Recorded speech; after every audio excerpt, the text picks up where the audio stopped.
मैरवा नगर के चंदनियाडीह मंदिर के समीप एक युवती के साथ जबरन दुष्कर्म करने के मामले में पुलिस ने युवक और युवती को गिरफ्तार कर लिया है। इस मामले में सिवान के युवती ने युवक के खिलाफ स्थानीय थाना में आवेदन दी है। युवक का पहचान अंदर थाना क्षेत्र के घेराई गांव के मंटू दुबे के पुत्र राज दुबे के रूप में हुआ है। उसके आवेदन के अनुसार राज दुबे और युवती के साथ 4 महीनों से प्रेम प्रसंग चल रहा था।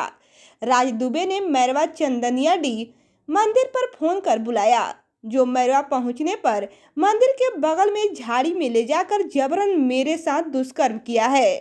उसी दौरान हल्ला हंगामा के बाद स्थानीय लोगों की सूचना पर पहुंची पुलिस ने दोनों को पकड़कर थाने ले आई।